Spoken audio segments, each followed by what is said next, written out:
Well, the Michelin Guide Toronto and region has announced its 2025 restaurant selections, recognizing establishments that serve exceptional dishes. And the event was held at the Liberty Grand Entertainment Complex yesterday. Restaurant Pearl Morissette has been promoted to 2 stars, while Akin received its first Michelin star. Overall, the updated guide features 106 restaurants and 31 cuisine types. Sunday's restaurant in Uxbridge joins the Michelin ranks with a green star for their efforts in sustainable gastronomy. So joining us live now with more on the event is Katie Bridges, the editor at Foodism. Katie, good morning. Thank you so much for being with us. Yeah, thank you so much for having me here today. Yeah, so it's interesting. Only one restaurant got a star. Another restaurant, Masaki Saito, went down from 2 to 1. That's kind of interesting to me. We spoke with the chef during TIFF because he had a documentary out called Still Single. I didn't know that stars can be taken away. Why do you think that was the decision? So there are so many factors that go into what the judges kind of judge when they go into these spots. Consistency, I think, is a big one. Yeah. And as we kind of know from his documentary, it's a huge amount of stress and it's a huge amount of pressure running one of these restaurants. A 1 star is obviously a huge achievement, but, you know, someone as proud as a chef with 2 stars will obviously be feeling that. Yeah, Katie, help explain to us sort of a lot of people watching today who, you know, fine dining is out of reach for a lot of people. And Pearl Morissette is, you know, this wonderful restaurant. I've never been, but, you know, it's now gone up to 2 stars.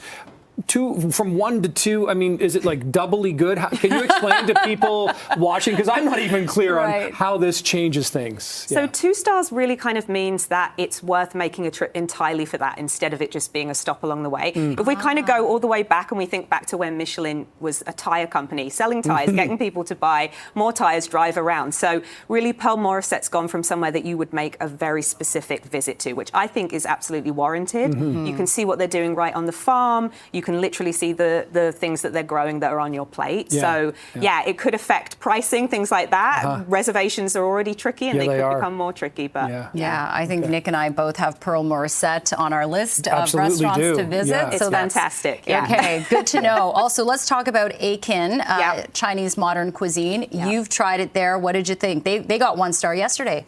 I loved it. So I actually wrote a review for Foodism, Foodism.ca, and I just kind of said, like, this turns tasting menus totally on its head. Sometimes I think people can think they're a bit boring, a bit stuffy, teeny tiny food on plate.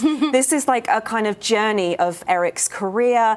You know, so many fun touch points, touching on so many different cuisine types. They have specially designed plateware. There's a chocolate dessert that looks like porcelain. It's flavor bombs. Yeah, it's really special. If you don't think you love that kind of thing, try it because it's so different. You're really whetting my appetite for that, indeed, Katie. What about the overall? What does this the Michelin, you know, rating system, rankings, and guide, and this event mean about what our local food scene is really all about? Because it seems to me like it's pretty healthy and good. It is very healthy. I mean, let's remember we're only in our 4th year, so it's very young. We have 17 stars across 16 restaurants, around 100 or more when you factor in all of the kind of bib gourmands and the selected. So we're doing really, really well. We don't have, you know, as many of those. We don't have any 3 stars. We just have the 1 2 star.